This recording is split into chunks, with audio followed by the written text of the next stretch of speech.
Manga aytinglar, buni kim o'ylab topdi? Agar men kvartira snimash qilmoqchi bo'lsam, OLX orqali yoki boshqa platforma orqali topsam, o'zim telefon qilib so'rasam, o'zim borib ko'rsam o'sha kvartirani, nimaga men qanaqadir realtorga 50% pul berishim kerak? Masalan, agar men $8 kvartira olsam, $400 qanaqadir realtorga berishim kerak. Nima uchun o'sha kvartirani qidirishinglar, ya'ni tam misol uchun объявление qo'yishinglar nahotki $400. Assalomu alaykum, yaxshimisizlar?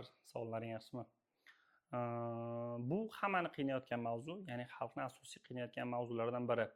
Ijara oluvchilarni, ayniqsa talabalarni yoki yosh oilalarni ijaraga oluvchilarni. Yaqinda bir o'rtog'imizga uylandi, yaqinda ijaraga uy qidirdik. Hamma joyda shunaqa. 50% realtorskiy. Biz o'zimiz qidiryapmiz, o'zimiz topyapmiz. Bu bozor nimaga tartibga olinmagan? Ya'ni bu yoqda iste'molchilarni huquqlari poymol bo'lmoqda. Ya'ni uy topishni o'zi bir muammo, topganingizdan keyin uni 50% realtorskidan berishingiz kerak. Bu narsaga umumiy xalq birlashib, blok yurituvchi subyektlar va davlat aralashuvi orqali yechim qilinmasa, meni nazarimda bu yechim topmaydi va iste'molchilar huquqlari poymol bo'laveradi. O'zingiz bu borada nima deysiz? Biz o'zimiz qidirib topgan kvartiraga 50% pul berishimiz adolatdanmi?